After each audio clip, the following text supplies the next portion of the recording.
어릴 때 한 번쯤은 보물을 발견하는 꿈 꾸셨을 텐데요. 실제로 보물선을 발견했다고 주장하는 기업이 등장했습니다. 신일그룹이 그 주인공인데 대량의 금화가 실린 돈스코이호를 발견했다는 발표에 관련주들도 들썩이는 등 뜨거운 화제에 올랐습니다. 하지만 일각에서는 주가 띄우기용 마케팅이 아니냐는 의혹도 제기가 되고 있는데 관련 내용은 주간부 조영건 기자와 함께 짚어보도록 하죠. 사실 많은 분들이 어제 저녁 뉴스를 통해서도 좀 접하셨을 것 같은데 보물선 관련해서 상황이 어떤지부터 한번 설명을 해주시죠. 네, 아직은 신일그룹의 주장으로밖에 내용을 파악할 수 없습니다.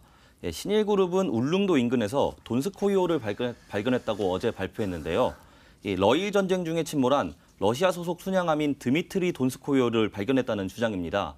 신일그룹 측은 약 150조 원의 규모의 금화와 금괴가 실려 있다고 주장하고 있습니다. 이 소식에 신일그룹과 관련된 제일제강이 상한가를 기록하는 등 그 큰 반향이 일고 있습니다. 제일제강 외에도 여러 기업들이 보물선 테마주로 엮이면서 이제 그런 상황이 펼쳐지고 있습니다. 신일그룹 측은 인양과 관련한 구체적인 계획을 세우고 있다고 전했는데요. 울릉도 현장에서 탐사를 진행하고 있는 진교중 돈스코이호 인양 총지휘대장 인터뷰를 한번 들어보시죠. 돈스코이호의 지금 그 상황을 전부 다 영상 촬영을 했는데 이 영상 촬영한 것과 러시아 박물관에서 저희가 입수한 돈스코이 설계도하고 비교했을 때 100% 일치하기 때문에 사실 저도 오늘 새벽 방송 진행하면서 이제 농담 반 진담 반으로 제일제강 어제 상한가 나온 것과 관련해 보물선 테마주 얘기를 했는데 그 얘기를 하니까 바로 채팅창에서 가장 먼저 올라온 질문이 그러면 이거 끌어올리는 그룹 회사 돈인가요? 그러니까 그 돈 다 갖는 건가요? 뭐 이런 질문을 하더라고요. 실제로 이거 어떻게 되는 겁니까? 신일그룹이 이 돈 만약에 정말로 금화가 있다면 다 갖게 되는 겁니까? 이게 상황마다 좀 다른데요. 이번 같은 경우에는 아직 소유권을 따지기에는 좀 일러 보입니다. 왜냐하면 이제 해양수산부는 아직 발굴 신청조차 접수되지 않았다고 밝혔는데요. 신일그룹 측은 오는 20일에 발굴 허가와 소유권 등기를 신청할 예정이라고 밝혔습니다. 우리나라에서 발견된 만큼 국내법 적용을 받아야 되고 또 침몰한 지 100년이 넘었기 때문에 러시아가 소유권을 주장하기는 힘들 거라는 설명입니다. 또 하지만 한 변호사는 이제 국내법 적용을 받더라도 러시아가 소유권을 주장할 경우에는 다툼의 여지가 남아 있다 이렇게 설명했습니다. 해수부도 러시아 소유권이 있는지 한번 확인해 봐야 된다면서 발굴 승인 신청을 할 경우에도 매작물 추정가액의 10% 이상을 발굴 보증금으로 내야 한다고 밝혔습니다. 그러니까 150조라면 15조 그런 계산인 건데 또 하지만 아직까지는 진짜 보물선인지조차 확인되지 않고 있는 상황입니다. 그렇죠. 이거는 아직까지는 주장이고 확인된 게 없다 보니까 글쎄 한 다음 주쯤이면 알 수 있다고 하는데 한번 보도록 하죠. 그런데 이제 이것과 관련해서 우리가 진짜로 하고 싶은 말은 주식시장에서 제일제강이 어제 상한가 오늘장에서도 급등을 하고 있단 말이죠. 현재 구간에서도 뭐 상한가까지 올라갔는데 이게 신일그룹과 어떤 관계가 있는지 한번 설명을 해주시겠어요?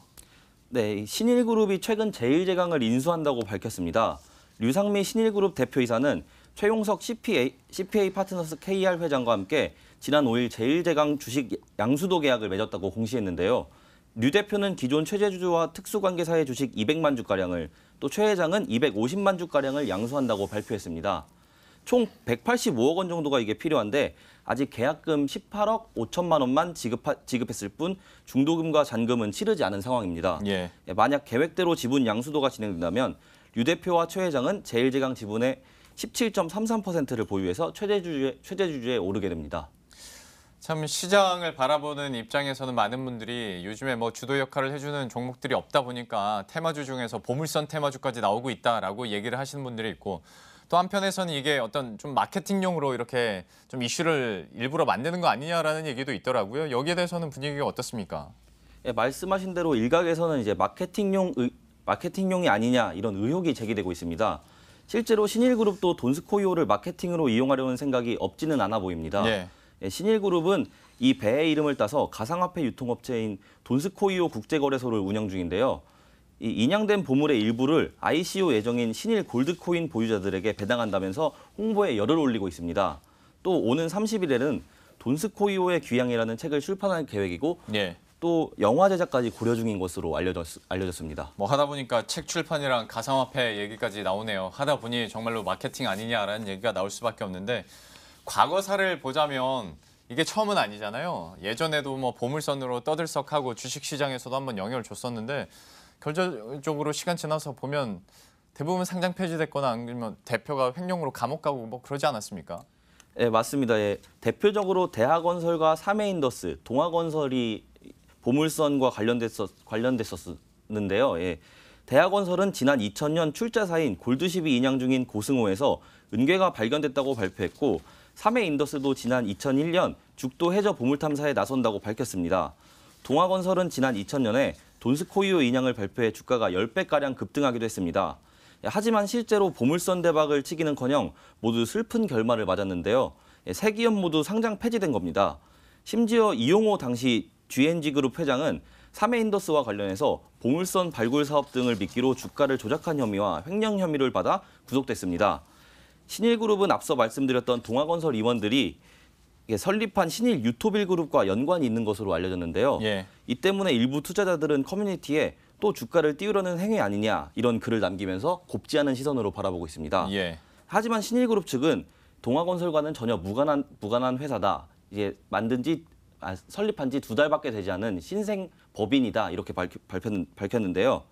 금융감독원 관계자는 사실관계를 지켜봐야 한다면서 주가 특이 동향 등을 예의주시하고 있다 이렇게 밝혔습니다. 참 현재 상황이나 여러 가지 뭐 이슈들에 대해서 설명을 해줬는데요. 보물선과 관련된 주식시장에서의 기업들은 모두 끝이 안 좋았다 정도로 좀 마무리하시면 좋을 것 같습니다. 지금까지 조영근 기자와 함께했습니다.